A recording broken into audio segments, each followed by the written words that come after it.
Hi everyone, so I'm back again and this one's a little bit different. I'm going to tell you about a crazy ex-boyfriend that I had. So this was quite traumatizing, and to be honest with you, I didn't ever expect to have a boyfriend with this many issues. Issues is quite a nice way of explaining what was wrong with this person. So I'm just going to make a start now. So once upon a time, there was me, and I met somebody who claimed to be a pro ice hockey player. So I'm thinking, whoa, that's pretty damn cool that, he's a professional sportsman. I'm bragging about it to my friends and that, as you do. And then I find out that he's former army, so I'm thinking, gosh, this guy's quite the catch, he's a good man. One thing led to another and we become an item, and things seem to be developing quite well. I'm learning more about him and I can't believe my ears. This guy has done everything. You've done it. He's done it 2 times. Do you know what I mean? Like, there's nothing he has not done. So one weekend, right, he goes AWOL. So obviously I'm wondering where he is, so I'm trying to get hold of him because I'm the concerned girlfriend. Now, before I tell you what he told me, right, it sickens me to tell you this, but I'm doing it purely for awareness because people aren't as they seem. So he tells me he's in Liverpool Hospital getting treatment for cancer. So obviously I was petrified. I was thinking, what? Now this was a first for me because he had never told me anything regarding any illness. So I was naturally very concerned. So I asked him if I could come and visit him. He said, no, they're not allowed visitors. I'm coming out tomorrow, so I'll see you when I get home. And I said, well, I'll pick you up then because he didn't drive. Basically, right, I was talking to him about it and doubt was seeding in my mind, and as sad as it may seem, I did doubt him. And they say, trust your instincts for a damn reason, right, because I got on blower to Liverpool Hospital and they said they can't tell me much, but they can tell me he's never been to this hospital. So obviously I said to him, look, you're not there. And he said, yeah, I am. I said, you're not. And he went, yeah, I am. I said, you're not. I've just rang. So he said to me, right, I'm not there, but I do have cancer. I said, no, you fucking don't. You're a bloody liar. And it turns out I was right. I was right all along. He was never there and he never had cancer. How sick is that? Oh, and do you know what he was doing? He was in Blackpool for the weekend. Yeah, and decided to claim that he had cancer so I wouldn't know. Not being funny, right, but I'm not one of them girlfriends that say you're not going to go out this weekend. No, if you said I'm going Blackpool, I'd say, alright, yeah, go on. Enjoy yourself. There was no need for that, and even if I was one of them girlfriends, there's no excuse. You don't lie about that, kids, you just don't, it's wrong. So obviously at that point I did break up with him because I can't be with somebody that can lie, barefaced lie about something like that. I spoke with one of his friends after the breakup and I explained a couple of events that he told me that had taken place when he was in the army. One particular event that does stay in my mind was he told me he was crossing a bridge and the Taliban was at the other side and he was trying to rescue somebody that had been held hostage. He's laughing then and I'm thinking, this ain't funny, this is a serious situation, someone was held hostage. And he said it sounds like a game we used to play on the console when we were younger. So that scene happened in a console game only and it was not in fact real life, and his friend told me that he had never ever fought in the army. And one night, right, we went away, just as a treat to stay away, and he went to sleep and he was having this bad nightmare. At the time, I didn't know he was actually awake and he was faking this nightmare and he was going, no, I didn't mean to do it, I didn't do it, I didn't blow them up, I didn't mean to do it. But at the time, I was petrified, I didn't know what to do, I'm not qualified and I'm not experienced to deal with these things, so I was really, really scared.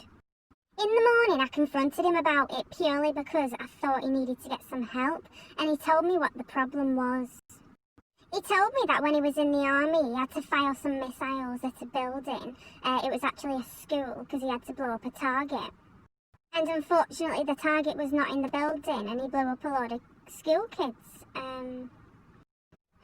Now, obviously, as I've told you, he was never in the army, never fought in the army. So that was a load of bollocks.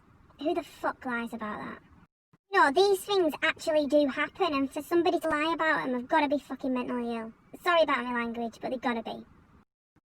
And then he fakes a nightmare, and then he fakes the fact that he's saying that he has post-traumatic stress disorder. Now, that is serious, kids, it is, and you just don't lie about it. So anyway, going back to the beginning, like I said, he's done everything. Anything that you've done or you've had, he's done it twice over, or he's had it. So I'm going to move on to another thing, because I don't like speaking about this army thing. I don't like telling people how much he lied about it, because I hate them words coming out of my mouth. So another thing, he told me that he got offered surgery to look like Michael Jackson, because apparently he was like a sick dancer and they wanted him to reenact Michael Jackson. So as you can imagine, I was pleased he didn't go ahead with the operation, because Michael Jackson just isn't my type, and it would be a complete transformation. Now, it did ring some alarm bells when he refused to show me his dancing skills, because, he did make out that he was top bollocks at dancing like Michael Jackson. And then after the breakup, it also came to my attention that in fact was also a lie, and he just had a really bad obsession with Michael Jackson.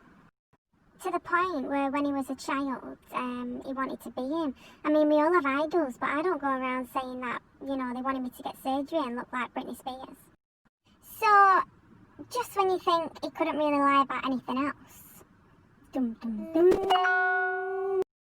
You'll be surprised to know that he in fact wasn't a professional ice hockey player. No, he wasn't. And it came to light that he used to play ice hockey, but he in fact paid to play. He didn't get paid to play. It was just a hobby. So anyway, as I told you, I broke up with him when I found out he lied about having cancer, because who wouldn't break up with him? Come on. Unfortunately for me, it didn't stop there. No. This is where I saw the true psychopath within him. This one particular evening, I was out with my friend. We was at bingo. Yeah, we do go bingo. And I was getting loads and loads of phone calls. Now, I was ignoring them because as far as I were concerned, we was broken up and there was nothing for us to communicate about. But I was on to like my 80th missed call, so I answered it. I said, look, will you just leave me alone? And he goes, she's coming to your house. I said, who's coming to my house? What you on about? And he went, she's coming. She's going to knock you out. She's going to kill you. She's going to kill your whole family. So I said, whoa, right. There's one thing threatening me, but don't bring my family into it. Cut a long story short, right, it's his ex-girlfriend he was on about, and she was supposedly coming round to my house to kill me and my entire family.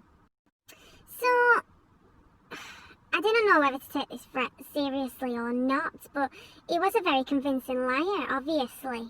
So, I decided to play it safe, and I called the cops just to inform them and asked them if they could do a couple of drive-bys, past my house, because I'm not in fact there. And they decided to follow up on my phone call. What do they call it? Report, yeah. And they came round the day after. So I just informed them of pretty much everything that went on and things he was saying on the phone call. So they decided to pay him a visit. And then they came back and they also informed me that they can't tell me much, but it's not his first time he's been done for harassment. And then they let me know that they'd done some checks and this girl in question had never been in trouble with the police. She's never shown any signs of violence, and she was in fact working that evening. And where she worked was approximately 30 miles away from my residency, so the entire thing was a load of lies, a big pack of lies. And not only was it a pack of lies, no, it was psychotic behaviour, like he should be taken away. No joke. No, it's been approximately maybe 3 years. And he's come across me on the dating website POF. And then he goes, hiya, do you still hate me? I said, of course I fucking hate you. You lied about having cancer and the rest. And then he goes, what the fuck? This guy's got a screw loose, like, is he trying to lie about a lie? Or does he lie that much he's actually forgotten what he lies about? I don't know, but honestly, like, it takes up too much energy to try and work him out. Oh yeah, and I also forgot, does everyone know Collie Buddz? If you don't, just YouTube him or look at him on Google. He's a multi-millionaire rapper from America. Yeah, apparently that's his cousin. Yeah, it's not. Now, I appreciate that all of this may sound a bit hard to believe. However, hand on heart, everything in this video I have told you is 100% true, although I am very, very sad to say it is. Just remember, kids, some people are really, really convincing liars, and I'm not usually a fool and I can't usually be fooled, but he got me, so just be careful.